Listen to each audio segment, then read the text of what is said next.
Good morning, everybody, and welcome to Hangouts and Headlines, December 8th, 2022. And if you've already looked at the description of this video and seen the number of headlines I have already set up for this, you know we've got a lot to talk about. And primarily in the headlines portion of our show, we've got a lot to talk about because the British media is, in fact, crazy. Or at least crazy about this story, crazy about these kids. And so when I went to look at some of the things that we might cover today in Hangouts and Headlines, and I think I mentioned on Tuesday that this is just going to be a weird week. We're just going to try to have a potpourri of fun topics today. We talked about Velveeta lawsuits. We talked about home decor. And I actually had a lot of fun with you all in your comments on various photos of a person's home. So maybe we'll try to introduce that more often as kind of a resting point between super serious stories. Today we're talking about, what are we talking about? Today, we're talking about a man by the name of Christopher Bouzy that we've talked about before, but primarily in context with what has proven to be a very well-publicized Netflix documentary. Now, I have to give my 2 cents on this. And one of the things I want to say before we start any headlines portion, which we usually do in about a half hour, is that I am not a big follower of the royal family of Britain. I am not someone that usually reads all of these articles or terribly closely looks at the way the British media is handling these things or observing them. And so it was actually to my surprise. Maybe this gives credence to some of the things they say in the documentary, or it seems like they'll say in the documentary. I was surprised by exactly how much coverage things like the trailers for this documentary were getting at all the outlets I could find in Great Britain. And maybe if you are hanging out there, and I will ask your opinion on this in this hangout section, maybe if you're hanging out there, you're like, oh, Rick, sweet summer child. Yes, this is how everything is handled if there's a royal mention, or Harry and Meghan take a special role right now. But there were literally dozens of articles on this. And I wanted to talk about one very specific area because I'm definitely not the place you want to come for Harry and Meghan opinions or William and Kate opinions or anything like that. I am the wrong expert to come to on YouTube. If that's what you thought you were getting, hey, I don't blame you. I will see you on the next video. But I do read headlines. I do look at media and how they treat things. And this was fascinating to me because a number of you raised a article to me in the past couple of days that after this trailer dropped, there was a familiar face, right? That Christopher Bouzy, who has interacted with me and some of my colleagues on YouTube and who we have criticized in terms of research acumen and toxicity on the internet and everything else, which we will talk about today, appears for 6 seconds or something along those lines on a minute-long trailer. And I said to myself, okay, I watched this trailer for the first time while I was researching this video. I said to myself, this is such a tiny bit of time on this trailer. Surely the articles that people are sending me about Christopher Bouzy are about something else. And the answer to that is no. In the British media, there was an absolute dissection of this trailer, like every shot. And you could find articles about almost anything, but you could find a multitude of articles about who is this guy?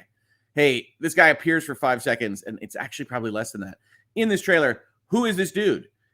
And just article after article after article. And it just kind of goes further and further and further. And so what I've done is I've organized our headlines portion today. And I'm sorry, we'll get to Hangouts in a second. I've organized my headlines portion today to kind of highlight how different outlets are treating Christopher Bouzy and the question of who is Christopher Bouzy, and going from a somewhat milquetoast, pretty good neutral description to that guy is crazy and should be canceled and all this stuff. So it's fascinating to me, but we are going to take a different tack than you might see otherwise online, right? One of the things, I guess I can show you it right now, right? So this is going to be part of the headlines. I wake up and my computer knows what I've been researching and everything else, and I want to make sure that there isn't anything that I'm going to miss in this particular headline. So I'm looking to make sure that Christopher Bouzy doesn't say anything that I should be addressing in an episode like this. And as best I can tell, he doesn't. But as I'm looking, The Guardian here, right? You know, pretty significant paper. You don't have to trust them. You don't have to like them. I know a number of people in comments always tell me, oh, that newspaper is terrible, or this newspaper is this. Guardian is still pretty big, at least. They're doing and we're going to get back to this summary to kind of talk through what they found in the documentary. They're doing like live tweets. Understand this is a taped documentary on Netflix. They're doing live tweets throughout the early morning here in the United States, like going through every minute and summarizing what this actually is about, right? We're not going to read any of this, folks. There's a link, or there isn't a link to this one in the description. I will add it.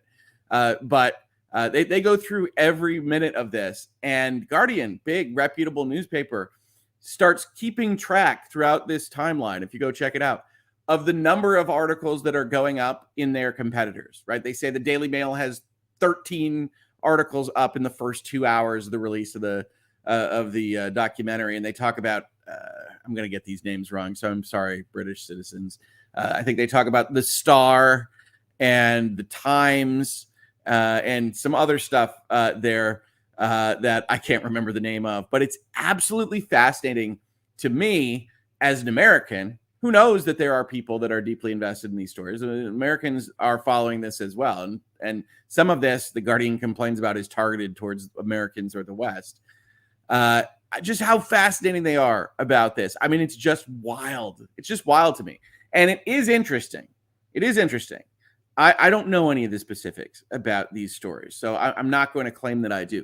But it is interesting to me that part of the thrust of this thing that we will see is that Prince Harry has a lot of complaints about the media. Prince Harry, famously the son of Princess Diana, died connected with paparazzi and all sorts of stuff, clearly has issues with the media. And I have to admit, I don't know that I've seen anything covered like this as I have this morning. Now, maybe that's because I keep my head in the sand and I don't follow the royals generally. And you can correct me on this at all times, Chad. Always happy to get more and better information. We all have blind spots in what we know, but I've never seen anything like this. And so when I made this video, when I set up the thumbnail, when I prepared to talk about this with you all, which will still be focused on Christopher Bouzy, with whom I've had direct interaction, I had no idea that this morning and this story was going to look like this when I woke up. So that's my background on this. What's yours? I did put a poll up. Are you actually interested in watching this thing? Right now, the poll is 81% that you aren't interested in it, 19% that you are, which is, of course, fascinating because everybody is treating it, at least before we read the summary from The Guardian, as some massive event, some major event that needs to be watched.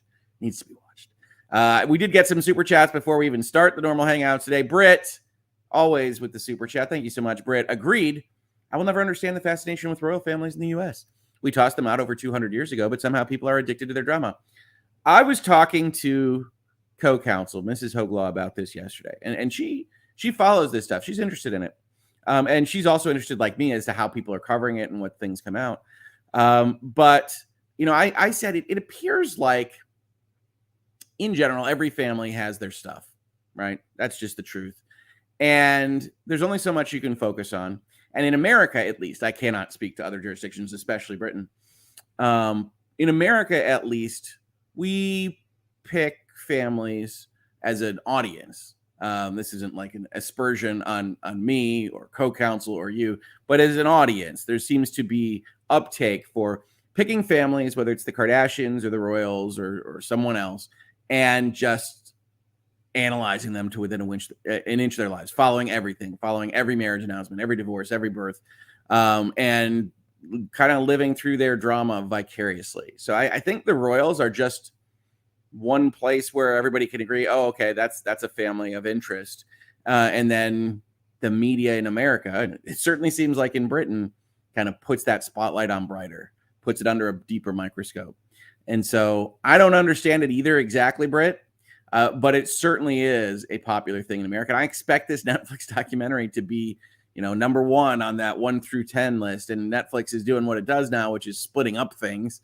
It didn't split it up for more than a month like it did with Stranger Things season 4. But it did split this one up. I think the next part of the documentary comes out next week. I think it's split up into 2. And there's a bunch of interesting things. A lot of people reporting on the kind of disclaimers that they put at the front of this thing, that it was done before the Queen's death, all sorts of stuff. Akaruki says, Bouzy boo. I think that might be the start of a buck type sound. Blues, go Blues. Laughing emoji. Thank you, Akaruki. Yep, we got Christopher Bouzy. He continues to be, and I will say this legitimately, this is sincere, one of the more fascinating individuals that we have looked at that has crossed our paths in Hangouts and Headlines or just on this channel and generally.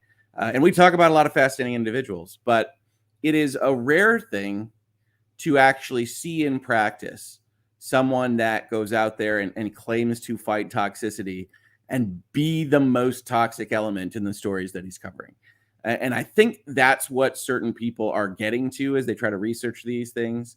Co-counsel did tell me one of the funnier things that happens with these questions of who is this guy is that people that are looking for him on Twitter will go and find that they're blocked by him and be like, did I ever interact with this person? Why am I blocked? Which, of course, famously, he doesn't just sentinel for bots. He uses bots to block people, which is why chances are if you're following me on Twitter, you're blocked by Christopher Bouzy, regardless of whether you've said anything to him ever.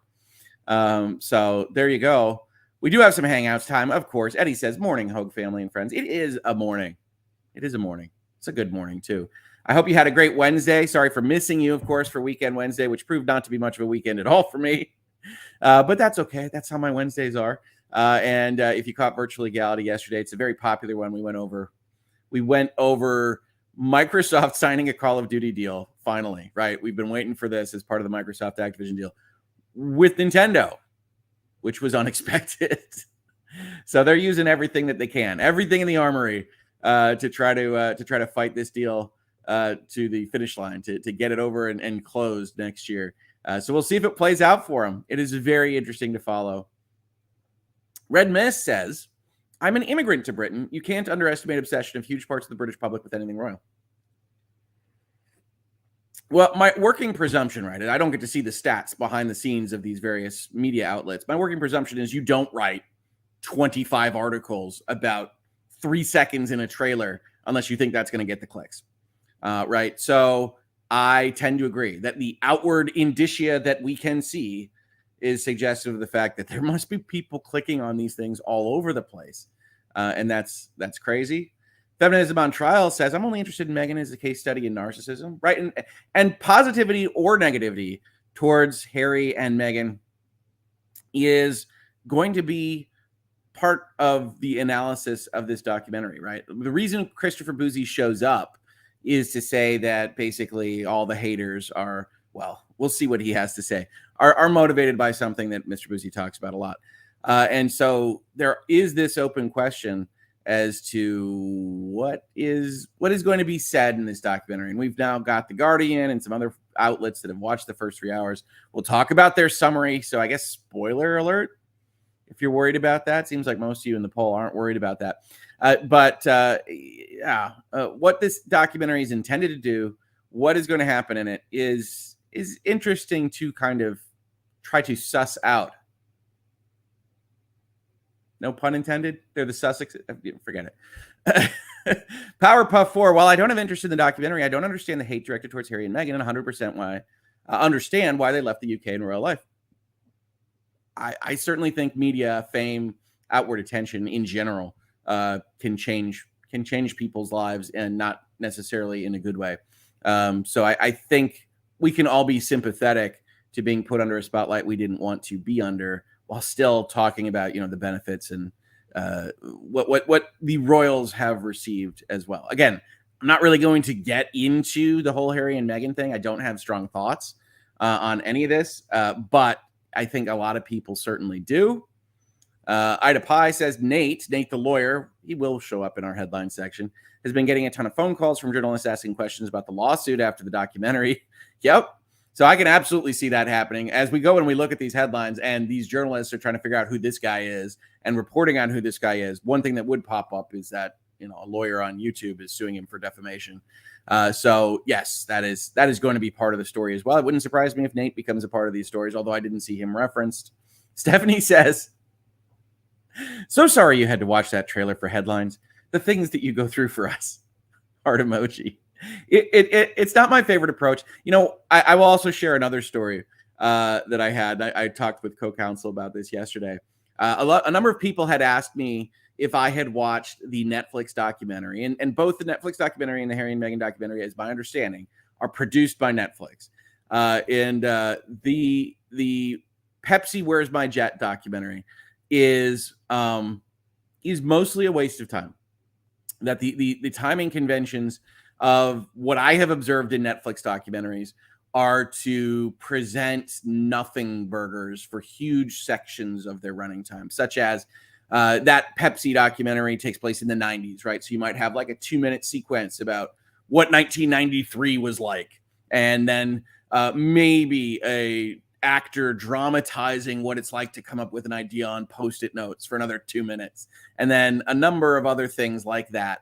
And it wouldn't surprise me if this documentary winds up having the same feel of just kind of wasting time and setting stages and not really saying anything and doing that kind of thing.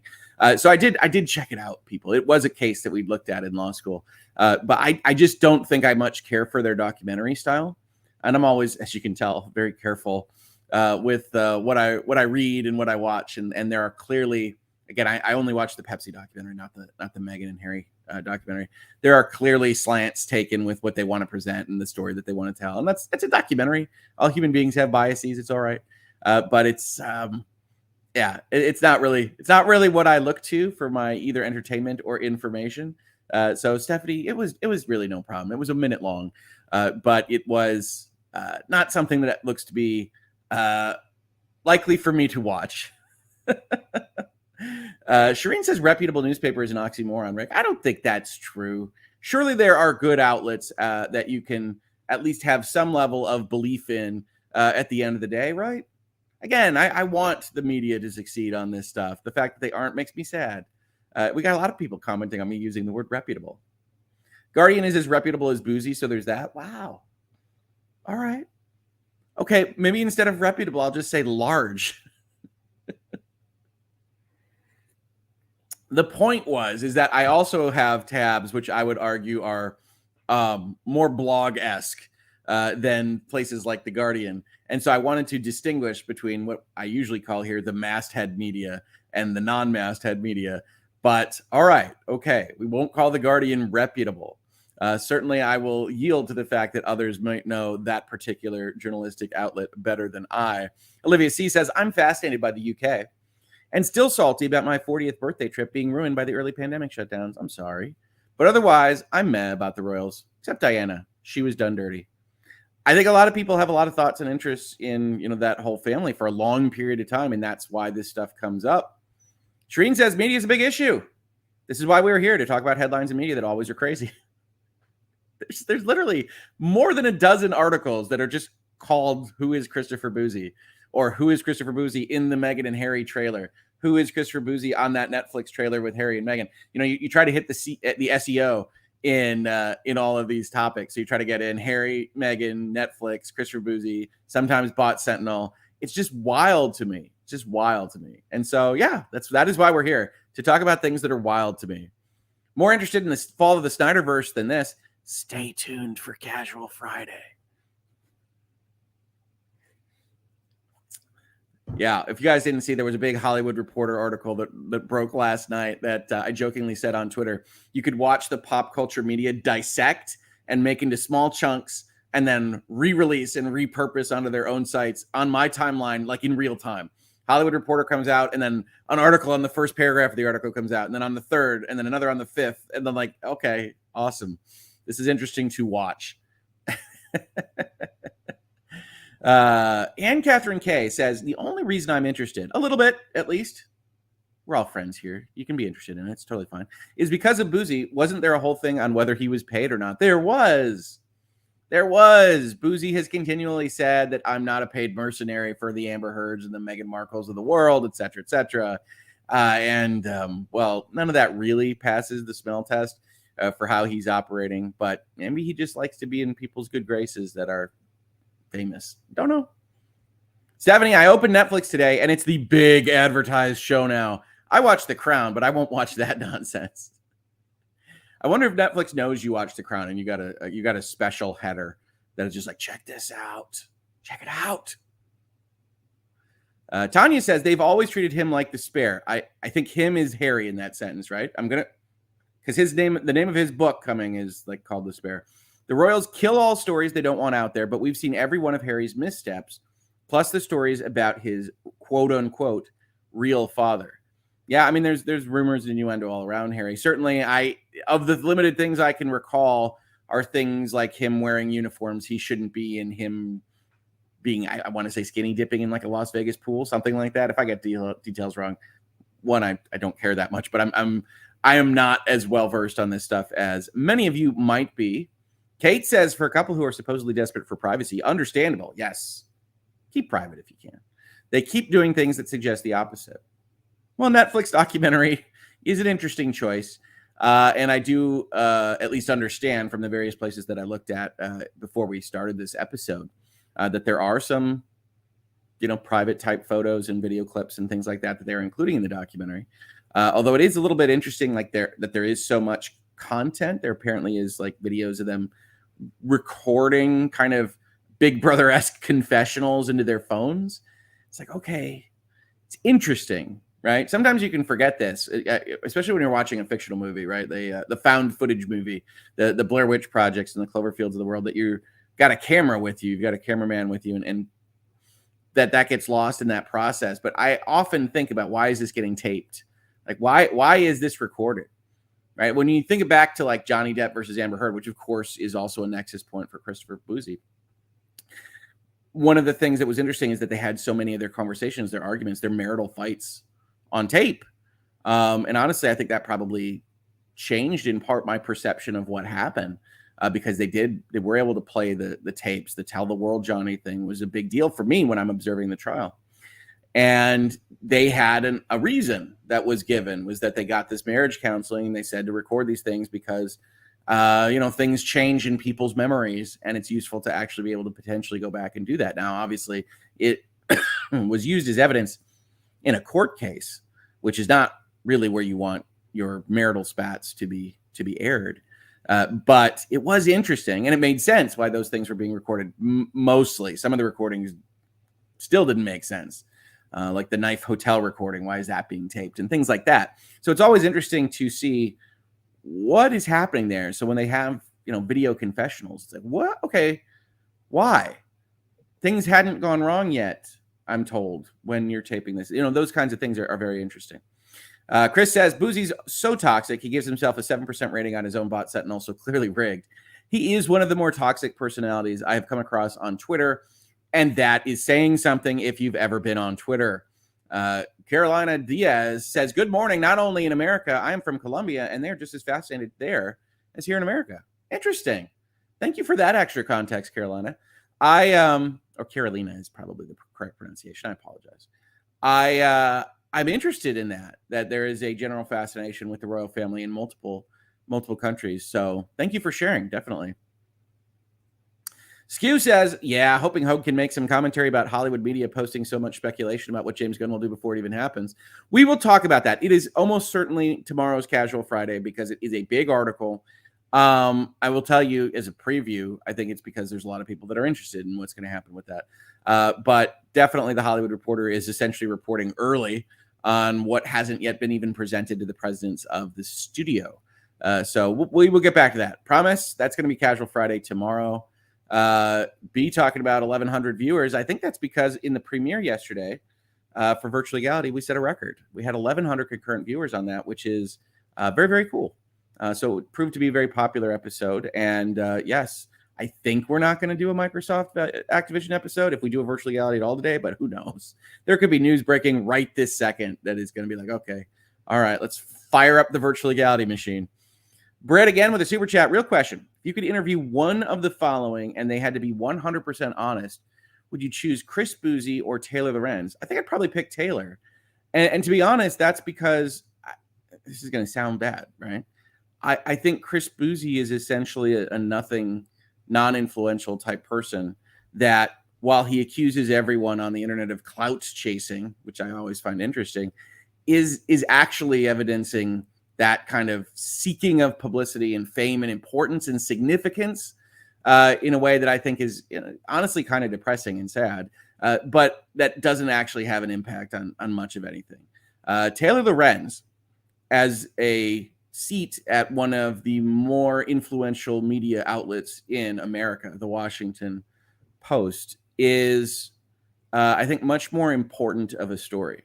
Now, if I could get two, which is cheating, of course, to your question, Britt, I'd love to have Taylor and Kat Tenbarge at NBC News talking 100% truthfully about what it is that they want to convey, what it is that they want to report, what kind of actual decision making they make, deciding how to report what they're reporting, whether they are actually truth telling when they report these things, or whether they understand that there's certain agenda driving this kind of stuff. I would love to have that conversation because I think there's a good conversation to be had. Hey, Taylor Lorenz, Kat Tenbarge, you want to come on here? You speak your piece. You can go look at the other interviews I've done with journalists. I'm always happy to hear what you have to say. But yeah, I think I'd go that direction over Christopher Bouzy, because I think Christopher Bouzy just isn't that important, which is why we're having a video on him. Thank you for the super chat, Britt. Oh my goodness. Lots of chatting going on. Brett, you got it. 3 super chats. You got it. All right, hold on. I don't want anybody going broke watching my silly Hangouts and Headline show.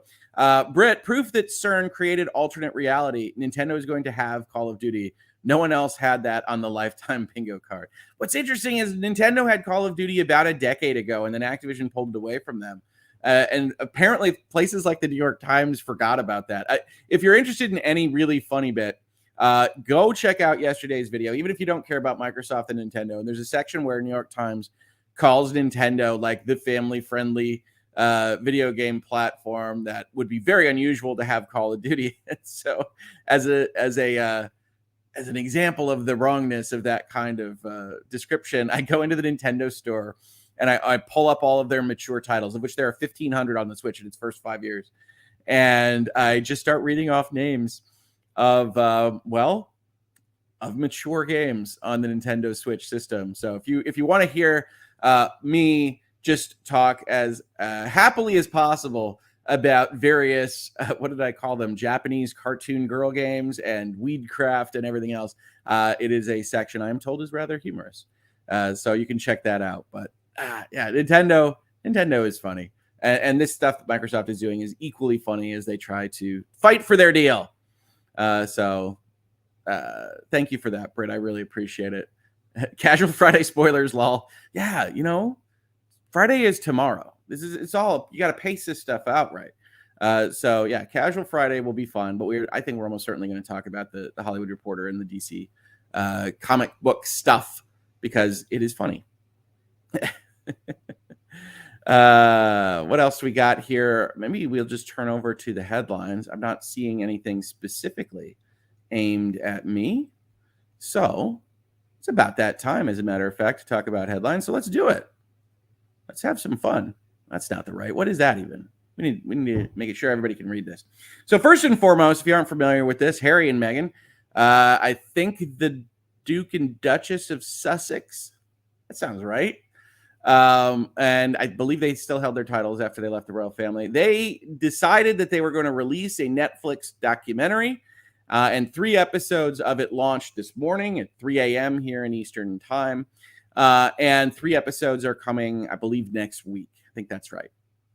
And basically, the trailers were intended to convey a certain amount of explosiveness. We'll see certain places report on the fact that this is going to take down the royal family and there's going to be a huge rift between the brothers, William and Harry, and all this stuff. The Guardian goes in and has a summary that I matched up with largely what I was hearing from various places. So we're just going to read this so that we understand what it is that we're even talking about.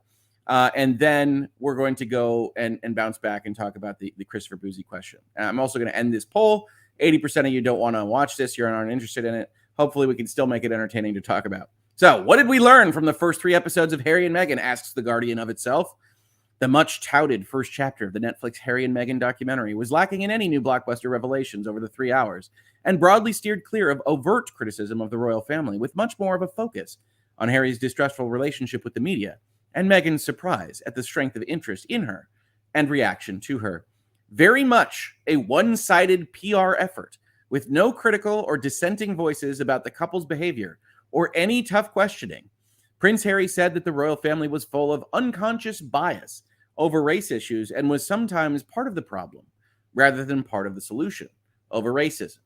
Episode 1 featured many of Harry's negative experiences of the media growing up, recounting his experiences with his mother of press intrusion and the aftermath of her death when, instead of being able to grieve, he was put on public display as part of the royal family.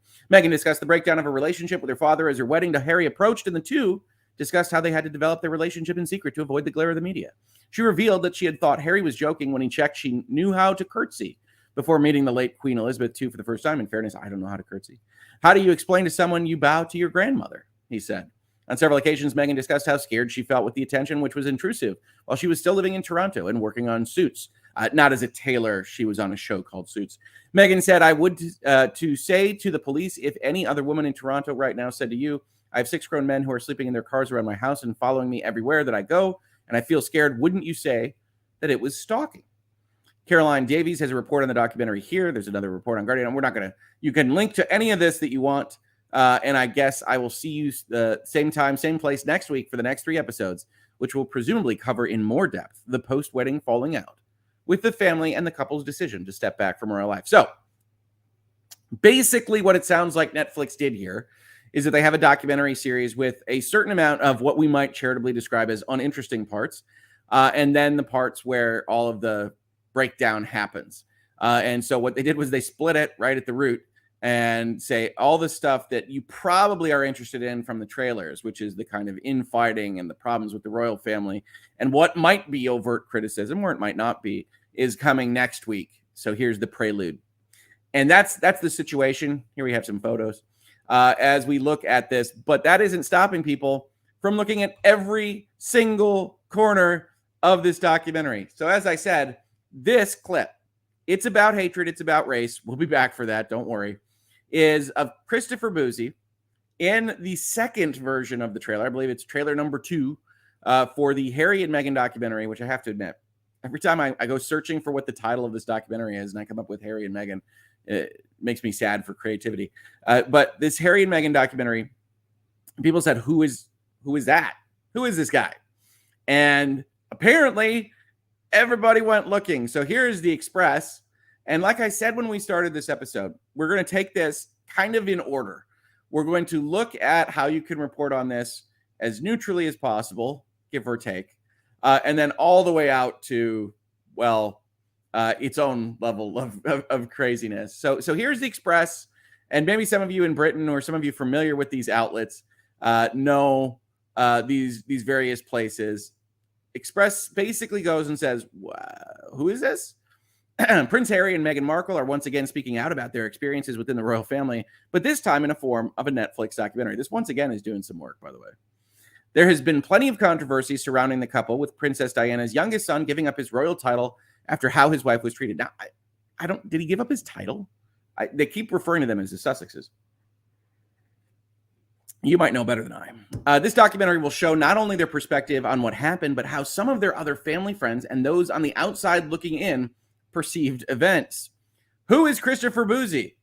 Christopher Bouzy is the founder and CEO of Bot Sentinel, a data company that researches online abuse, ostensibly, certainly what they claim to do. He has previously shown public support for the former Duke and Duchess of Sussex. Are they former? Okay. And will be starring in the Netflix documentary. In the newly released trailer, Bouzy is seen saying, it's about hatred and it's about race. Now, if you're at all familiar with Bouzy's travails on social media, whether it's about me or any of my colleagues on YouTube or anything else that you might have seen vis-a-vis Amber Heard and Johnny Depp, you know that it is particularly apt to have Christopher Bouzy as the messenger saying it's about hatred, it's about race, because I have no doubt that that is true. But I think a lot of that is stemming from Mr. Bouzy's own predilections and toxicity. So we'll talk about that in just a minute. Bouzy addressed his appearance in the docuseries on Twitter, expressing his gratitude towards those at his company. Here we get into the reporting at headlines, right? So I don't know if they still have their titles. We'll see. And then they interpret his statement here as expressing gratitude towards those at his company. We're pretty sure Bot Sentinel is basically just Christopher Bouzy. It might have some other people working on it, but he's definitely not thanking the people at Bot Sentinel when he says, I want to thank everyone who has supported Bot Sentinel's research and allowed us to expose the targeted hate campaign against Harry and Meghan. He's talking about people on Twitter or people that donate to Bot Sentinel as a project. Bouzy's crowdfunded company, and I always find that interesting, right? We just finished looking at a Guardian article that has like giant requests for money in it, right? Yeah, make a year-end gift to the Guardian, and yet you still have this kind of sectioning off of crowdfunded. Has looked into online trolling and harassment towards Mrs. Markle prior to working on the show. And I think my favorite part about Bouzy stories, especially for people that don't really follow him, is how easy it is to say, oh, well, I mean, he has looked into doing some trolling and harassment. Oh, you mean he's looked into what online harassment and trolling is out on the outside, not his own account. The results that Bot Sentinel found indicate that the abuse is unfortunately coming from a handful of relentless individuals. BuzzFeed reported, wait a minute, hold on, Express. You're reporting on what BuzzFeed reports about a Bot Sentinel report. We're really far afield here.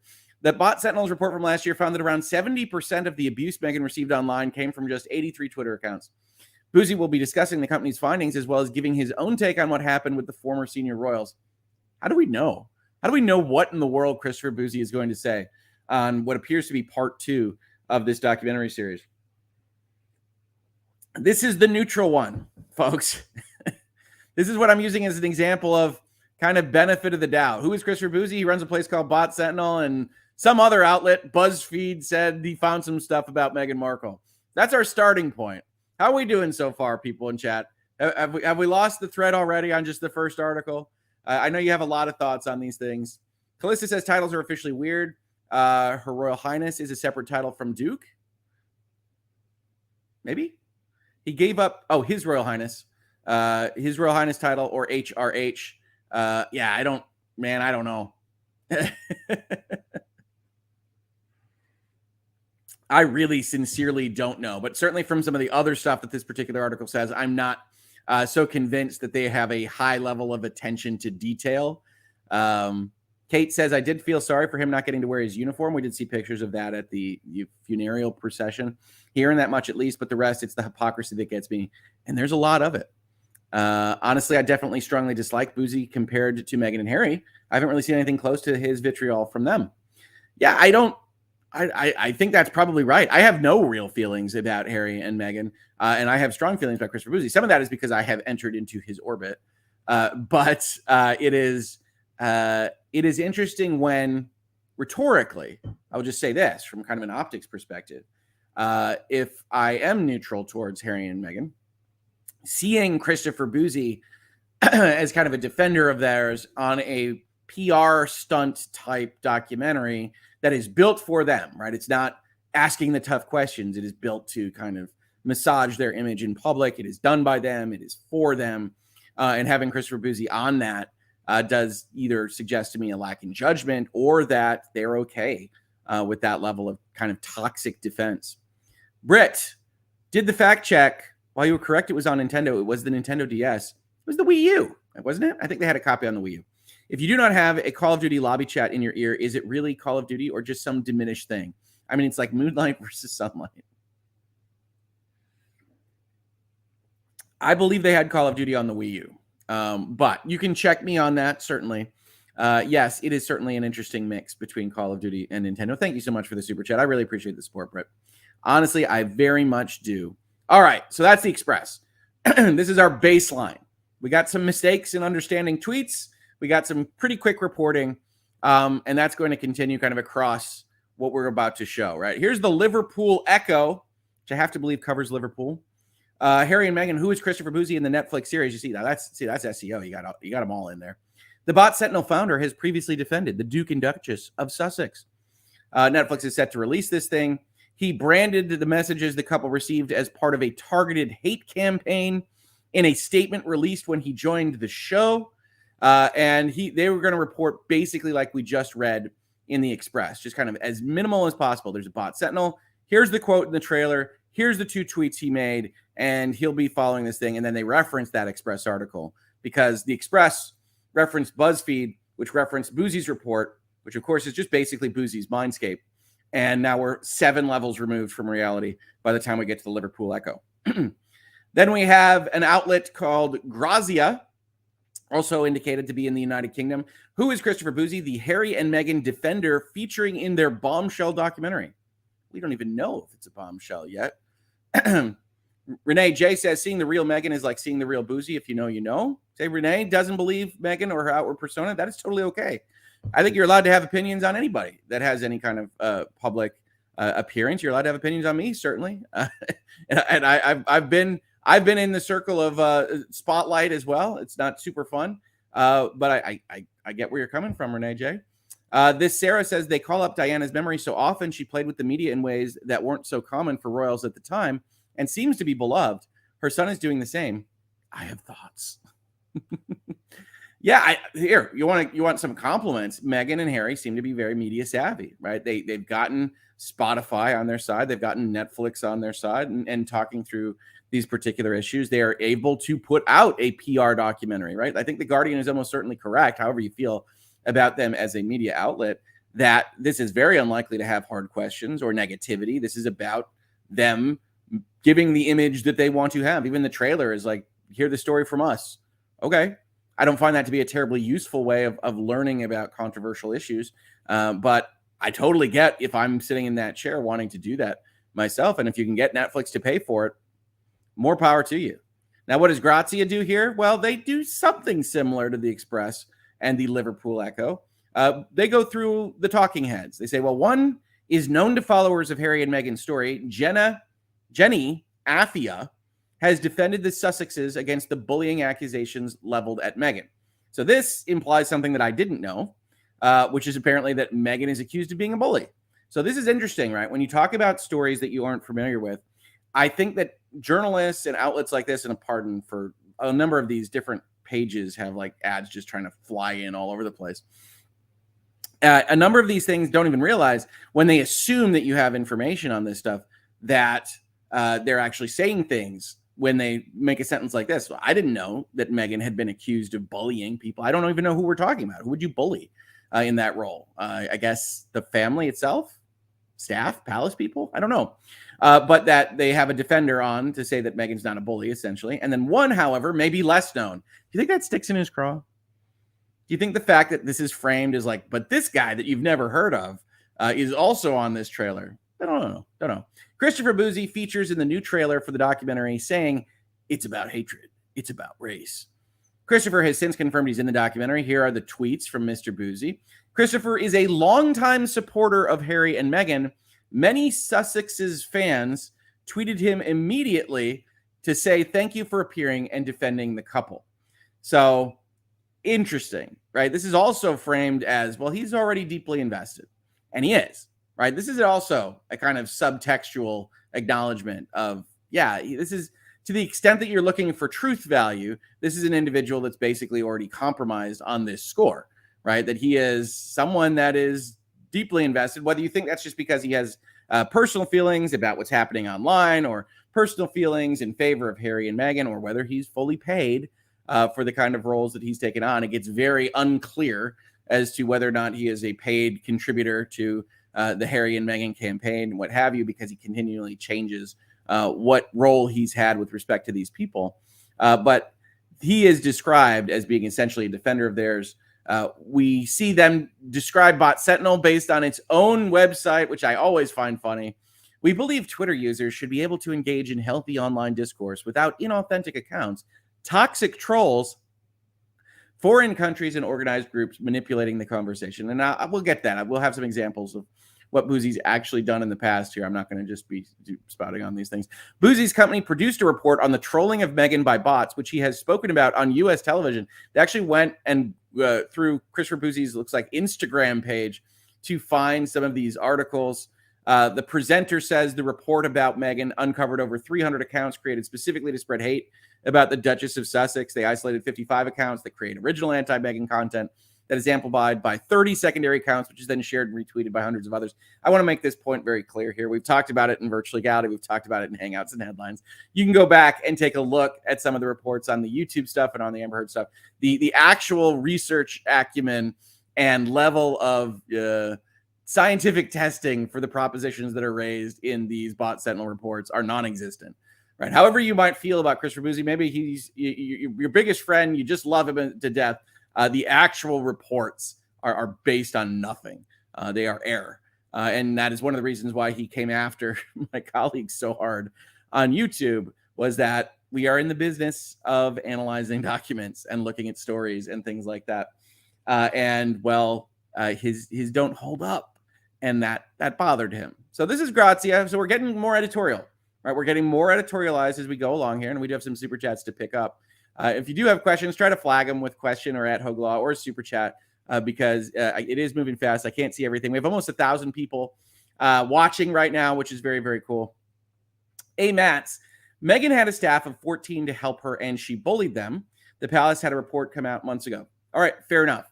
And to be fair, in this particular kind of construction, it sounds like the Sussexes and the palace would be on opposite sides. So we can treat both with the grain of salt that deserves. They're entirely biased in whatever statements they might have. And so the palace saying that she bullied the staff is interesting. I would hate to see that from anybody, certainly somebody of a royal title. But she's saying that she didn't is something we would have to evaluate on a statement by statement basis. And I'm not doing that here, but yeah, that is interesting. But what's important from the media's perspective is I had no idea about this, right? I'm coming in neutral on this. And then you say that here's a defender of bullying accusations. I say, oh, wait, hold on. That's interesting. What bullying accusations? And thankfully, Mats comes in and explains this to me. And that is an interesting part of storytelling, of journalism, of headline making. So I wanted to point that out, that I didn't know that, right? Kelly says, I'm not saying she didn't bully anyone. I just don't believe everything written. I think that's probably pretty safe. Like I said, both sides have an incentive to frame the story as they would see it framed, right? Absolutely. Tiny Trifle says, that's fake news. The Buckingham Palace only investigated but said they handled it privately because they always keep silent on these matters. Problem is the report was never released, so one's left wondering. The Queen's comment on it was recollections may vary. I do remember that quote. I do remember a press release from the palace saying essentially, no, with that recollections may vary stuff, but we're not getting into it because we don't air our dirty laundry. This is a phrase that I wasn't familiar with before I looked into this stuff. And this is Lorraine says the bullying is still being investigated by the firm. I had never heard kind of the royal institution referred to as the firm before I started looking at this stuff, which I find funny. It is a little bit haughty and preposterous, but I find that amusing. Chris says it's hard to know because the press has published so many fake news articles about Harry and Meghan that it's impossible to know the truth either way, in my humble opinion. I can get that as well. I can definitely get that as well. Emily says, I just always wondered how much of the bullying was just them thinking that she was getting above her station or something. Hard to say, right? The one aspect of this that I don't think gets talked about enough, there is a lot in the documentary, apparently, again, reading through that kind of live tweeting stream from The Guardian about race and racism, is how much of it is race and how much of it is essentially cultural, right? There have been friction points between Americans and the British royal family a lot. There's a history of that. And so there is at least a belief that one can have that says, well, Meghan came in as an American and treated the thing as American. And so when she says, I didn't even know I had to curtsy and all this kind of stuff, it's like, yeah, okay. Well, if they are very formalistic and if that does matter to them, you can see the kind of boar in the China shop American thing not working with a family like that very well. And then whatever you might want to ascribe to that is in some cases what you're bringing to the party, which does make Christopher Bouzy a perfect kind of example of this because, well, he brings a lot to the party, a lot of his own predilections, prognostications, and projections. Now, here is the Times, which I'm led to believe is a real newspaper in the United Kingdom, that puts up this picture and my favorite caption of everything that I went through. Christopher Bouzy set up a tech firm.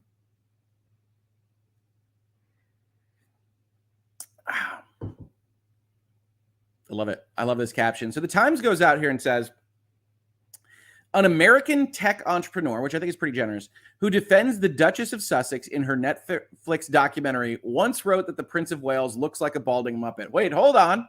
Hang on. We seem to have flipped the script. That's right. The first three were about just talking about Christopher Bouzy in generalities. What is a bot sentinel?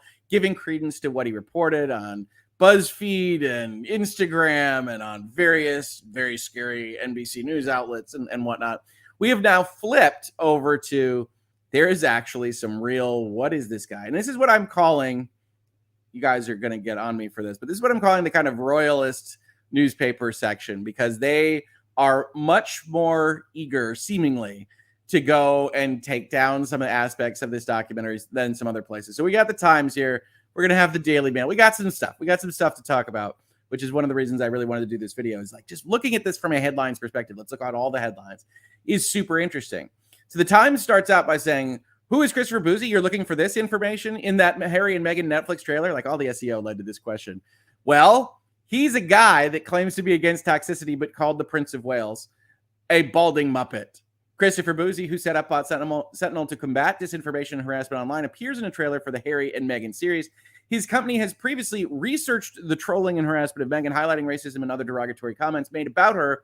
Bouzy, 47, has himself launched personal attacks on other members of the royal family, including comments about their appearance. Well, let's see what those actually are. And I want to give credit here to Amy Harrell on Twitter, who actually did take a picture of this so that we can talk about it. We can do that fair use thing of commenting on what others are commenting on. And you see, this is the article that was in there. I apologize that you can't read it, probably, depending on the size of your screen. But trust me when I say I'm going to read this for you. I'm not going to make this stuff up on the fly. In March of last year, he wrote on Twitter, "I'm sorry, but Prince William isn't sexy. That is quarantine thirst talking. William looks like a balding Muppet." It prompted other Twitter users to reply with insulting remarks about the future king. In October last year, Bouzy made comments suggesting that William and his wife looked older than their years, comparing them unfavorably with the Sussexes. "I'm sorry, but William and Kate look like Harry's aunt and uncle," he wrote.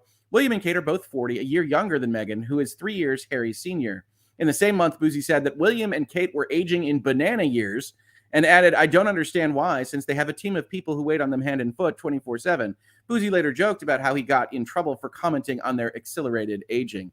This week, he reflected again on his banana years comment after it was picked up by a news website, but that has nothing to do with groups of Caucasian women participating in a 4-year coordinated hate campaign against Meghan Markle, nor does it affect our research," he claimed. Shortly after the death of the Queen in September, Bouzy criticized people who he claimed were trying to portray Meghan as some sort of harlot, and wrote, "King Charles cheated on Diana, and his mistress is now Queen Consort. All Meghan did was marry the man she loves while being black. Just stop." Bouzy, who lives in New York, says he started coding on a Mattel Aquarius computer at the age of 9. He began his career as a computer service technician, according to his LinkedIn page, and founded several other firms before setting up Bot Sentinel. Yes, there are stories there. The company has produced 3 reports on abuse and comments shared on social media about the Duchess of Sussex. Bouzy once told BuzzFeed that the impetus for the investigation came after he shared a favorable tweet about the Sussexes and then personally received hateful messages from anti-Meghan accounts. His research revealed that 83 accounts were responsible for about 70% of the abuse of Harry and Meghan on Twitter. Bouzy's full contribution to their Netflix series has not yet been revealed, which is better reporting than some of the other outlets we have seen that say what he's going to do, which we don't have any idea. He could be axed out of the documentary by the time we get to the next part. And he said that he had spent the past 9 months preparing for this. In the trailer, he appears after Meghan's lawyer, Jenny Afia, who says there was a war against Meghan to suit other people's agenda. And then the camera switches to Bouzy, who adds, "It's about hatred. It's about race." So you start to see these actual print newspapers of some kind of circulation start to return volley on this stuff, right? And Christopher Bouzy is an interesting character because of that toxicity, because he is out there being as toxic as anybody that I have personally interacted with on Twitter. And that is a part of this story, right? And you can see those tweets that are referenced here. I've pulled up another Twitter user, A. Dot, that actually shows when he's saying these things. So this isn't like decades ago. This is 2021. Prince William is a balding Muppet. They age in banana years, right? Here's same energy as Trump. Christopher Bouzy, if you don't know, is a very politically active Twitter user. And you're criticizing Harry and Meghan that they had work done. There's nothing wrong with getting work done. I'm sorry, but William and Kate look like Harry's aunt and uncle. And there's other tweets that come out where he compares his own face to William's, all sorts of stuff. He is in the business of doing this kind of thing while calling out other people for having hate campaigns, right? This is Christopher Bouzy. And you can see that writ large, right? If you don't know, Nate the lawyer, who you might have seen on this channel, is engaged in a fight with Christopher Bouzy that was generated by some stuff that honestly was beyond the pale. Right, I tweeted out about it myself. Christopher Bouzy is constantly calling out Nate's race, who is also black, also African American in this particular case. We see it here in just one example. Nate, because he's in a lawsuit with Christopher Bouzy for defamation, has a 144-page report on Christopher Bouzy's social media interactions, the one that they could find because Christopher Bouzy deletes a lot. But here's Christopher Bouzy, right? And these are his words, right? I grew up with black men like Nathaniel Brody. Men like Nathaniel are not comfortable in their skin, so they go out of their way to prove they are different or better. He's the type that would insult black women so he could fit in with his Caucasian peers, right? It's about hatred. It's about race. I knew after his account was unlocked, he would continue attacking me because this was the most attention he had received in his entire life. It's also about projection. He desperately wants to be relevant, and he will go out of his way to prove I am one of you by attacking someone who looks like him. It's about hatred. It's about race. Nathaniel is insignificant, a nobody. It's about hatred. He is a YouTuber chasing clout by tweeting and making YouTube videos about me. I am concerned about the suspicious accounts associated with this group. That's me. That's YouTube lawyers in general that are targeting women and journalists. Again, you must be targeting because you're saying these various things. And interestingly enough, to follow up on this, because Mr. Bouzy did delete so many of his tweets, well, we're going to use a Hangouts and Headlines as a headline, right? Headlineception. That's me and me. Hi. Oh, I'm doing it the wrong way. Hi. On here. But here's Law and Lumber with a tweet of his own talking about some of the issues that Christopher Bouzy had said. So Law and Lumber, who was also attacked by Christopher Bouzy during this period of time and who'd brought like speeding tickets up and accused him of being a criminal actor because of his speeding tickets. It says, it took 5 minutes of some careful internet researching, but just trying to clear the record that Nate the lawyer is in fact a licensed attorney. Now, why is he saying that at all? It's because in this context, Christopher Bouzy is saying, I'm sure there's a reasonable explanation for why we can't find him, Nate the lawyer, in a database where he claims he practices law. He might want to retain a real lawyer while we wait on Nate the lawyer to locate his law license and links to his New York Times, Forbes, and NBC articles. I'll share my own. And YouTube should really verify certain professionals' licenses before allowing them to claim they are doctors or lawyers. I can't tell if this guy is a legit lawyer or just a social media lawyer. Where does he advertise his services? And this escalates and escalates and escalates. It's the reason there's a defamation suit at all, with comments about his race, calling him effectively an Uncle Tom and a race traitor and all these various things. So when you hear somebody like Christopher Bouzy in this context say it's about hatred, it's about race, I have no doubt that that is true. This is what he does. And so when I say I have no particularized feelings about Harry and Meghan, but I do have a visceral reaction to seeing Christopher Bouzy at their defense, I mean it. And I'm happy people are looking into who he is, although I do think a lot of this stuff is very superficial. I like a neutral bit of journalism, but it has to be done with at least some notion of truth-telling. And we don't exactly see truth-telling, but we do see an escalation of this in various places in the United Kingdom journalistic scene, right? So here's the Daily Mail, which I will charitably describe as at least tabloid in orientation, right? We've seen Daily Mail stuff here in the headline space. I think we've done it in Virtual Legality a little bit as well. But they take this kind of almost deadline Hollywood type of approach. Everything is big. Everything is exclamation points. This particular article is about how the Queen was devastated after the Oprah interview, right? And they talked to some, apparently royal commentator is a job. I guess people that just focus their careers on studying the royal family. And this royal commentator says, despite issuing a stoic response containing the now famous phrase, some recollections may vary, and insisting that Harry, Meghan, and Archie will always be much loved family members, Ms. Tominey, this commentator, says the Queen was devastated, bewildered, and disappointed, according to the people who knew her best. The royal expert also writes that the monarch repeatedly questioned why they were persisting in attacking the very institution that had given them so much. As Ms. Tominey cites a source as saying the late Queen not only knew the Duke's health was failing, but also her own, it became clear that she was on borrowed time as she began to tie up loose ends. That's what made the Sussexes' behavior doubly difficult to deal with.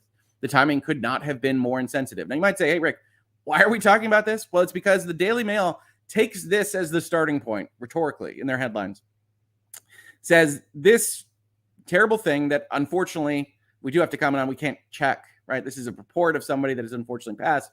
We can't check this kind of information, and then ties that in to what the Daily Mail frames as a very bad thing, this Netflix documentary, right? In the new 1-minute preview, the Duke and Duchess of Sussex lash out at the hierarchy of the family, claim insiders leaked and planted stories about them, describe royal life as a dirty game, and then after footage of Princess Diana and Kate being hounded by photographers, talk about the pain and suffering of women marrying into this institution. The teaser will no doubt horrify courtiers bracing for further allegations that are likely to widen the rift between the Sussexes and the Waleses. That's Harry and Meghan on the one side and William and Kate on the other, if I'm understanding correctly.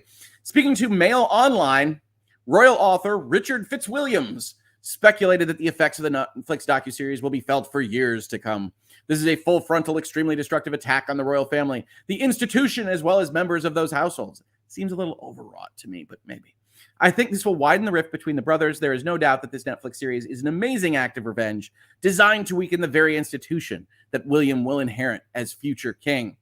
What exactly is it that they have to say that we haven't heard before? And then, because again, we're going down this kind of sequence of things, Daily Mail starts to describe the trailer and gets to this SEO name right now.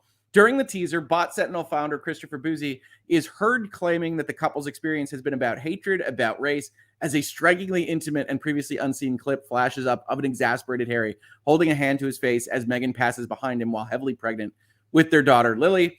And then the Daily Mail frames the very release of the documentary as somehow offensive.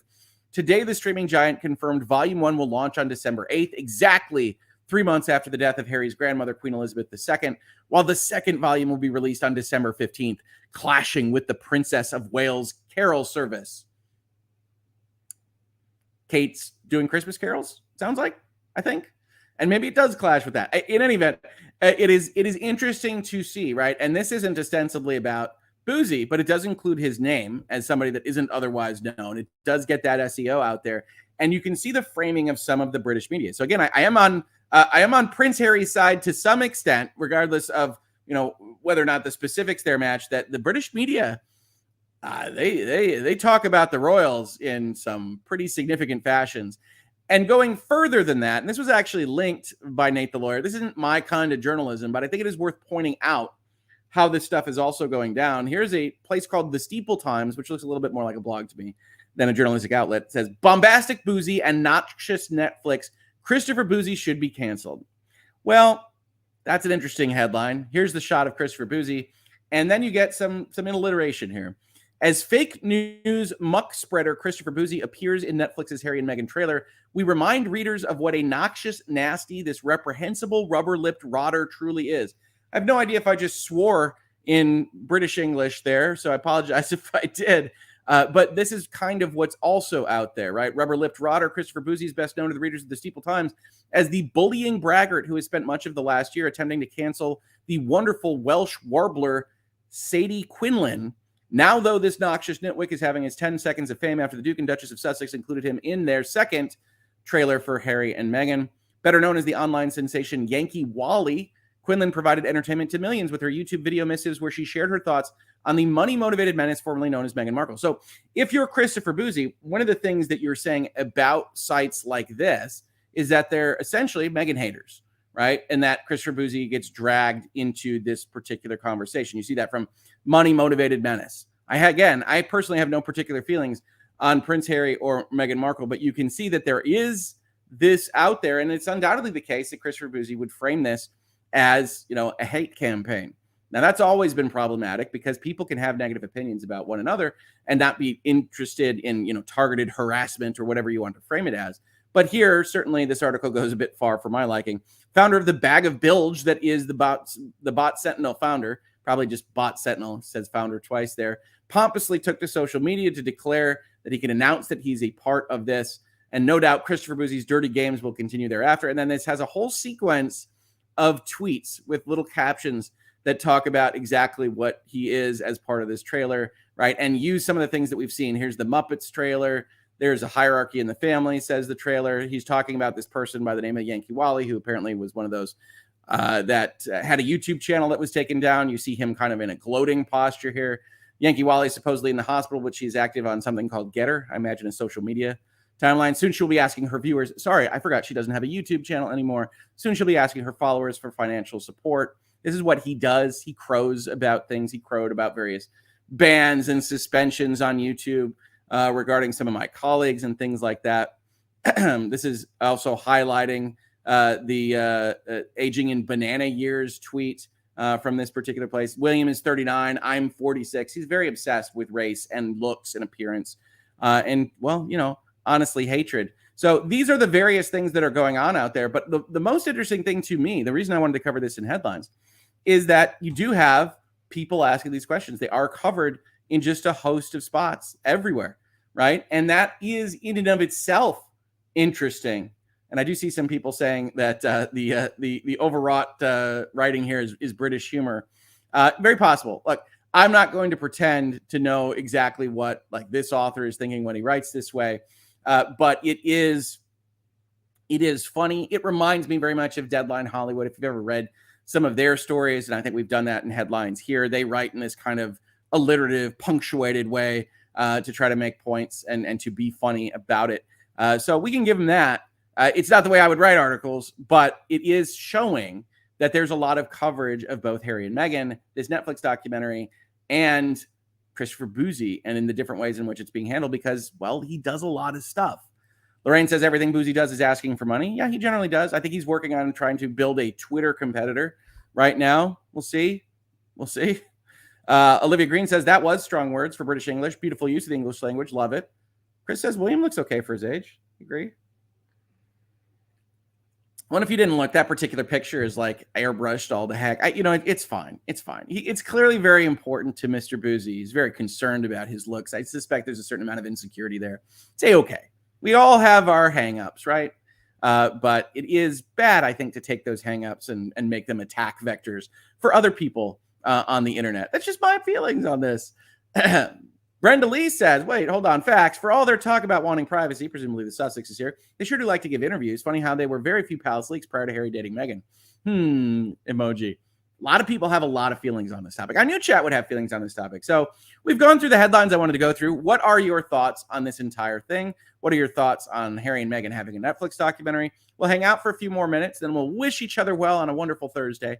But what are you thinking? What do you think about the various ways in which this is reported? Do you think Bouzy's going to be in part 2? What do you think he's going to say? Do you think it reflects poorly on the Sussexes to have him as a defender when we've seen him operate in very negative ways, very toxic ways online? And you can look at my Twitter timeline if you're interested, and probably just look up Bouzy to see my thoughts on any of the number of things that happened this summer. Just a very toxic presence.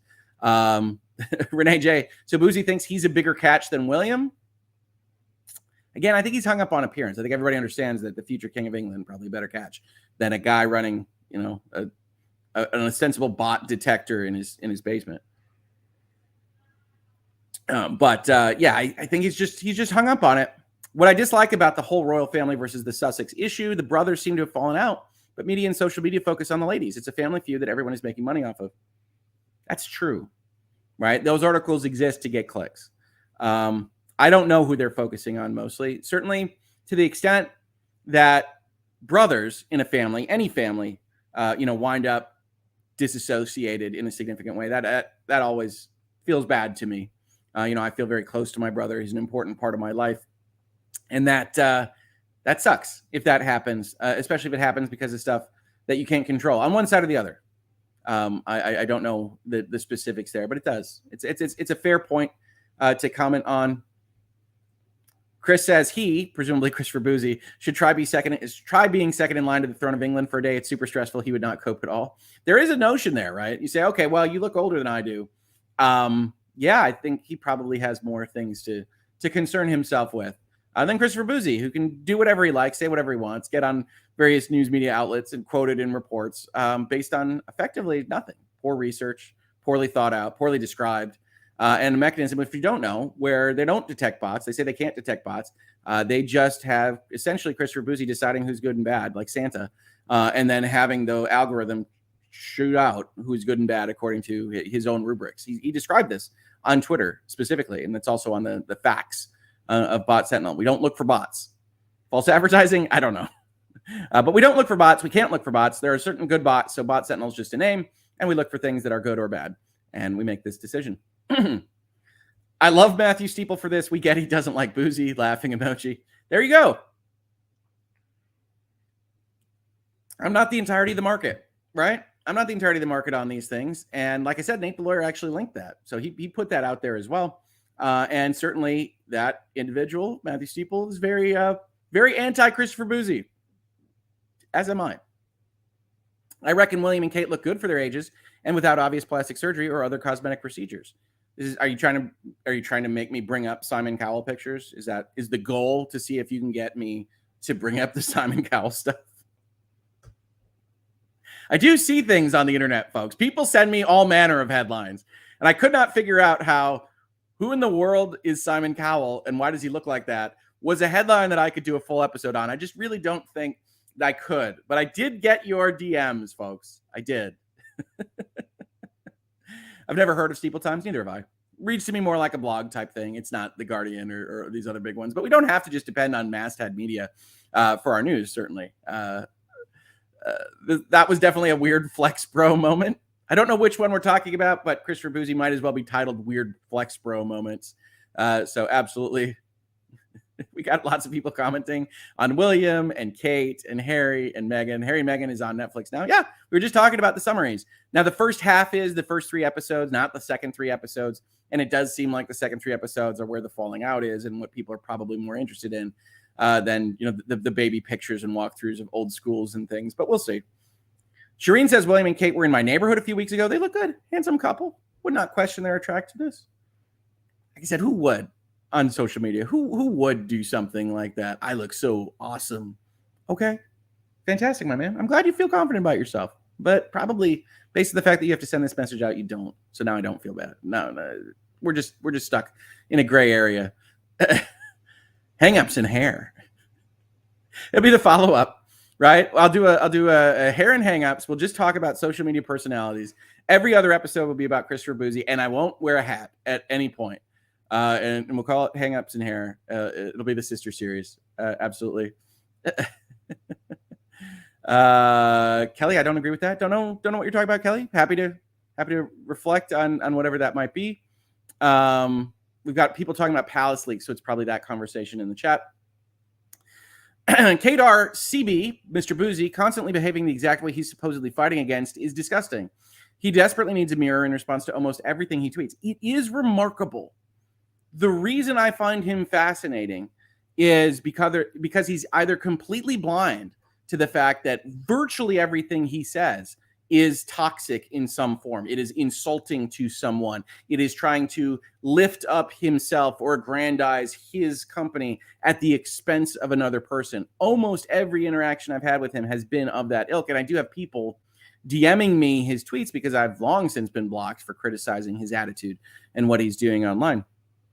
And I think that is potentially the scariest thing about it is he does find these platforms. He does get on a Netflix documentary. He does talk to the Washington Post. He is treated like an expert in something when he's clearly not. And no one, till you get to like the Steeple Times and now the Times in the newspaper section in the UK, has really gone too in-depthfully and looked at it and said, this guy is a troll.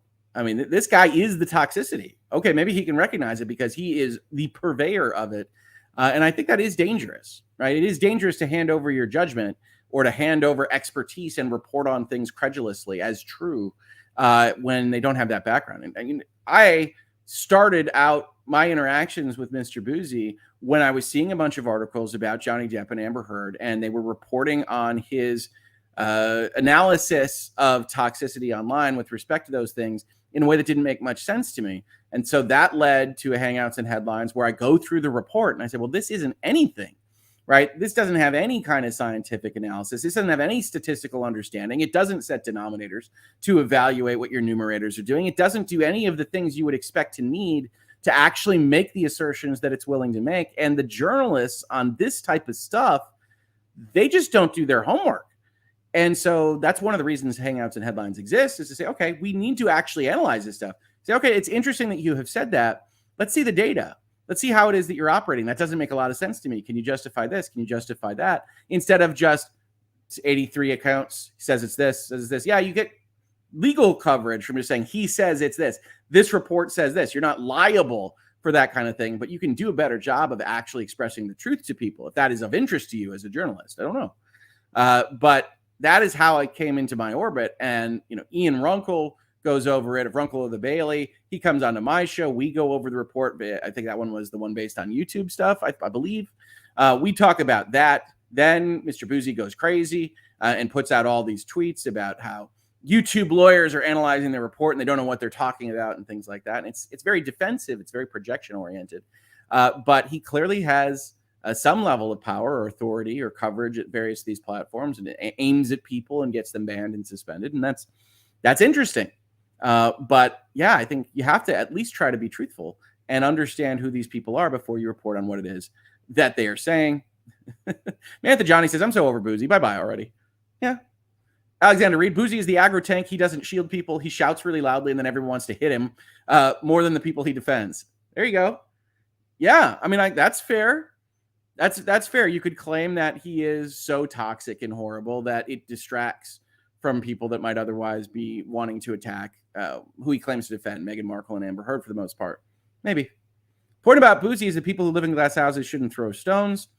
And says it seems contradictory, privacy versus documentary. And I'm really interested on if he's in the second part and what he has to say. Yeah, we'll see what he has to say. We'll see what he says. I assume it's going to be a short segment where he reports on all these people that hate Meghan and they're using the platforms. He might throw in the platforms are incentivizing that hatred, would be my guess about what he's going to say. Now, I will say I think there's a distinction between, I think the criticism of, well, why do they go and do these documentaries and Spotify things is perhaps warranted on some regards. I think it tends to go too far from what I have seen, because I do think there is a difference between I am hounded by people that I don't want in my life that are taking photos of me when I don't want it and X, Y, and Z, and I want to release this part to Spotify, or I want to release this part to Netflix. Now, of course, that's totally controlled. It's a public relations campaign. That's fine. But I do think there is a distinction between I want my privacy and I want to give information to a documentary. And I think that distinction is essentially I want to be able to control my story. And whether or not you think that's right or not, I think we can have that discussion. I don't think it's hypocritical necessarily to say I want to control that story. Callista says, after watching the Amber Heard trial and how the media is covering it, having Bouzy in their documentary makes me more likely to believe the Meghan haters. Bouzy's a bad look. Callista, I think I'm right there with you. I am pretty neutral on this. I don't follow the royals as much as some, but I am right there with, if Bouzy appears on your behalf, I tend to disbelieve whatever your behalf is because I've seen him operate. And a lot of people have a lot more comments on this. I love it. Sharon says, I think the general public, for the most part, knows nothing about Bouzy, so they will more than likely just believe what he says. We know not to trust him. I think that's right. I think that's the difficulty with giving that a platform kind of without going through and background checking and having that discussion as well. Like I said, the Pepsi Jet documentary pretty much just allows Michael Avenatti to say things about the case and what he was thinking there. They do mention that he's on house arrest for multiple accounts of fraud. He just got more fraud charges in sentencing in the last week, but they treat it still as if he is a truth teller on this stuff. And that just doesn't fly for me. Lorraine says the brothers were very close up until Meghan came along. Harry is not blameless. Again, to the extent that any of that is true, it just makes me sad. I don't like to see that. I don't like to see families dissolve like that. Stephanie says, can't help it. I don't like them. They left claiming they want a normal life. All they do is Netflix documentaries and Oprah interviews and a podcast. They want royal fame and money without royal duties. Maybe. I think that could be. And so I don't blame anybody for looking at this in a particular way. Certainly, William is going to be an actual king one day. Bouzy is lost. I'd refuse to eat any of the royals. Okay. Interesting. I'll take that under advisement. Z Black Rider. I'm bad not getting any presents this year, says Shireen, on the good and bad Bouzy list. H, Hoeg's hangouts, and headlines. And then we just throw in hairlines, right? We get how many H's can we get in a row for the title of this show? We can get a few, I think. Guru for Hire says, I think whether Bouzy hurts the Sussexes depends on what comes out in Discovery and Nate's lawsuit. Maybe. I think that's still well a ways away.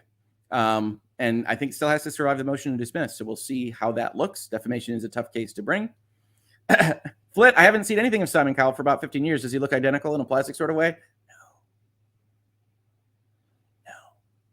This wasn't worthy of headlines, but he looks very different. He looks very different. It is a joke. Bouzy is in the docuseries. Surely there are more credible people to feature. You would think. You would think that there is virtually everybody on planet Earth more credible than Christopher Bouzy. Aaron says you can snark on Simon Cowell as much as you want. I don't like to snark on people. Clearly something happened with his face. I feel bad. I don't know what occurred there, but he doesn't look like himself, certainly. I'm not Christopher Bouzy. I don't appearance. No, you go find your bliss, but you do look different, sir. you do look different. Alexander says, honestly, I have plenty of family members I don't like. If I felt I was being publicly attacked to them, I would clap back viciously. Being family doesn't give you a free pass for me. I don't blame you for saying that it doesn't give a free pass. I still think observing the kind of tumble down can feel sad. I'm not saying anybody isn't justified in doing what they're doing. I don't know enough. That's just to be frank. I don't know enough about the specifics. I don't know enough about the actual things that would have happened behind closed doors. But I can still feel sad about if they were close and now they're not close and everything is kind of justified and it makes sense for them to behave the way they're behaving. I'm an optimist. I'd prefer things to always be working out well. This whole stream is probably blocked on Bouzy's Twitter. If you're not blocked, not sure what you're doing out there. Everybody in the chat.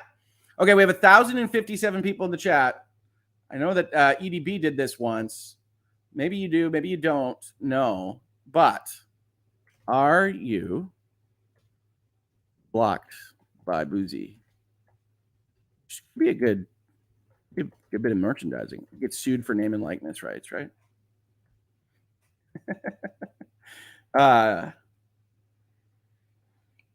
So there's 1,000 people in the chat right now. And I'm asking specifically about Twitter or any other social media that you might be on. I think if you follow me, you got auto blocked. So it's probably should apply here. Has anyone tracked down Bouzy's education experience? Is Bot Sentinel really just a guy says? So it's definitely using some code, but he has himself described that the data he feeds into it is his evaluations of what is toxic or disruptive or problematic. That there's no good way to teach that without essentially making judgments on his own. And so he is deciding who is naughty and who is nice. And then he's teaching the robot to detect who Christopher Bouzy thinks is naughty or nice. It's as if people like Christopher Bouzy and Michelle Dauber think they can say whatever the heck they like and as toxic as they like with no repercussions. Yeah, it's possible, right? You can certainly talk to a certain amount of myopicness, potentially, as I believe I'm fighting the good fight, and so I can fight it with whatever weapons are at my disposal. Problem is some of the other people on the other side think they're fighting the good fight as well, and all you wind up getting is a toxic maelstrom. Right. Reasonable minds can differ. We can have discussions with actual due discourse. That's what we believe in here. That's what this channel is about. And so I have no doubt that to some extent, folks like Michelle Dauber, folks like Christopher Bouzy think that they're in the right and they're fighting righteous causes. That said, it still doesn't do anything good for the discourse. It still doesn't do anything good for conversations. And I think we can see that writ large when we actually look at all of this happening. Bouzy blocked, celebratory, and Catherine K emoji. Statistical bet. I needed banana years at some point in my life. I was 24 and was asked if I was already 12 and offered a children's ticket. Well, I'm older than I look, I'm told. So, hey, I get that. I get that. I've actually never heard the phrase banana years. I suppose it's the same kind of concept as dog years. And since a banana goes from, I guess he means after it's been removed from the banana tree, it goes and rots pretty quick. But I don't know. A banana as a fruit, does it have a different lifespan than other fruits when it's actually still connected? These are the questions that I don't understand, right? Your insults don't make any sense. Kat says, it's so funny that half the world knows Bouzy is scummy and the other half is like, wow, I just heard of this Bouzy guy. I like him. I think depending on your entry point, you can think he's legitimate for at least a short time. And if you follow him, you'll be disabused of that notion relatively quickly. But yeah, I think a lot of people don't know who he is and they're getting to know him. Catherine says, if you do features on celebrity news, it should be hangouts and hairlines. I'm never going to do that here, folks. And this is probably as close as you'll come to celebrity news or that kind of particular thing, because I did want to have this entry point to talk about Bot Sentinel a little bit. And I did find it fascinating how people were treating the documentary. But you don't have to worry. We're not going to change ourselves over to the Daily Mail or anything like that here. Olivia says, first live hangouts and headlines with you this week. Should have slept in on my day off here, but I've missed you guys. Heart emoji. Thanks for another fun stream. Differing opinions on the Royals, but Bouzy, still terrible. Upside down face. Oh, yeah. I'm not going to tell anybody how to feel about the Sussexes, the Waleses, the Royals. That is not my place. So you are free to have those particular opinions however you like. I'm just saying that Christopher Bouzy appearing on the Sussexes' behalf makes me less likely to trust them. Alexander says, honestly, at some level, I don't care what Bouzy's education is. The reports speak for themselves regarding his credibility. Take that statement as one will. Sure. Yeah, I mean, I think certainly from a credentialism standpoint, it doesn't really matter. You can see how bad the reports are. He publishes them. We've gone over them here. There's no there. There's no process there. There's no useful statistical analysis there. I would have there be. Christopher Bouzy, you want to change your stripes and do that better? Absolutely, go for it. But it certainly doesn't exist right now. Shireen, say social media does have hate against Meghan Markle, which is true, but he's a troll talking about trolls, which is not a good idea. Yeah. I think that there's hate about basically every public person, and I think that it is undoubtedly true that there is more directed at certain people in the public limelight. So I have no doubt that there are folks that just hate Meghan Markle for whatever reason, hate Amber Heard for whatever reason. But yeah, I think adding toxicity to that stew is a bad fit, certainly. Brandy Lee Rogers says, or Bradley Rogers, sorry, having the option to tell the story on your own terms instead of letting other people control the narrative entirely seems desirable. Yeah, I think we can give benefit of the doubt to some of this stuff and say there is a place here that we can talk about this and not think it's terribly hypocritical, to not just want the paparazzi to tell your story. Joshua Ford says, Hoeg, it is interesting how modern internet addiction can blur the lines between warranted statements of opinion and ad hominem attacks. Sentences like CB is a troll could end up in his favor. Well, as an ad hominem attack? No, I mean, I think I'm describing a behavioral characteristic. You can evaluate this for yourselves. I think you can take what people do and evaluate that and then describe it as he adds toxicity to the internet. However you want to frame that. That to me is a kind of trollish behavior on its own.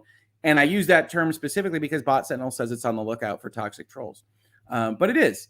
Diction on the internet is interesting, isn't it? I just checked, says Glitter Girl. I'm blocked by Bouzy. The poll currently at 70-30 blocked, 268 votes in. Durfee says, Hoeg, as a Brit, if someone is associated with Meghan, it is a bad sign. Maybe. I mean, there's a lot of people that have very strong feelings about her one way or the other. Absolutely. He's cited in publications as an expert, and most will just go with that. We've looked further into his report and know it to be false, then watched him have a meltdown, meaning questions. He did, in fact, have a meltdown for anybody raising concerns about his process, which was well worthy of concern. And we're going to wrap this up now at 9 a.m. I did see a super chat here, but it's a fascinating character and a fascinating story, right? And I think Kate R has it exactly on the head here, which is that a lot of people don't know him. A lot of people are going to trust what they were reported on as an expert, what he says about these things, what that report might say. And I think that's the difficulty. That's one of the reasons I believe in this program here in Hangouts and Headlines, which is that we will continue to try to critically read and say, does that really say what it says? Can we look at primary source material? Can we go one step further? What does this sentence intend to convey? How are they trying to talk about or massage the issue that they're presenting to us? I believe in that. Hopefully you do too. But Christopher Bouzy is a great example of when that is clearly not happening as people describe what it is that he does. HP with the super chat. Thank you so much, HP. What's sad is that Bouzy will taint even the legit concerns over some of the hate Meghan Markle receives. They are using as an expert an alleged fraud. Right, alleged fraud. Well, they're certainly using someone that I don't think gets the job done with his analysis. Yeah, that's the taint, right? So when we talk about Meghan Markle and Prince Harry, I'm neutral. I don't have any understanding of what specifically happened. And then I see Christopher Bouzy there and I say, yeah, I'm disinclined to believe you if this is who you have defending you. It's just the truth. Hey, Matt, just some more FYI. Thank you for the super chat, hey, Matt. Meghan made Kate cry by picking on her 3-year-old daughter, saying her legs were fat. She also bullied 2 assistants into resigning, confirmed by another palace staffer, and there's so much more. Hey, Matt, I really appreciate the super chat. I can only say that I don't know the articles or the reports or anything like that you might be referring to. And I do think that rumor and innuendo, it's called palace intrigue for a reason, right? Can happen on any number of scores. So I'd be interested in hearing everybody's kind of account of that going forward. Certainly, if true, yeah, I mean, that sounds boorish, certainly. And again, we get into that situation where that could be Americanism. It could be Hollywood actressism. Could be all sorts of things. But I just don't know what I don't know on this score. But thank you for raising that, and thank you so much for the super chat. Kate again says, I agree, there's a lot of hateful stuff out there that should be punished, but he is not the one to do it. He undermines the cause. And as Riketsu86 quotes me, going out, that's the taint, says I. That's what I said. All right, folks, I hope you had a wonderful Thursday. Hangouts and headlines, and I hope you have a wonderful Thursday going forward. Tomorrow is Casual Friday. I'm pretty sure we'll be covering the Hollywood Reporter's DC Comics Warner Brothers restructuring article. But if you have anything else you'd like to see covered, let me know. DM me. That's usually the best way to get in touch with Twitter. And I don't know whether I'll be doing a virtual legality today. We've done a lot of videos in the past 4 days or so. But if I don't do one, I'll see you on the next episode of Hangouts and Headlines. Have a great one, everybody. 1,000 of you in the chat. Leave a like on the way out if you like these kinds of conversations. And let me know in the comments what you think about this, what you think about the documentary, Netflix, the Sussexes, Christopher Bouzy, or anyone else. And I will see you on the next episode here on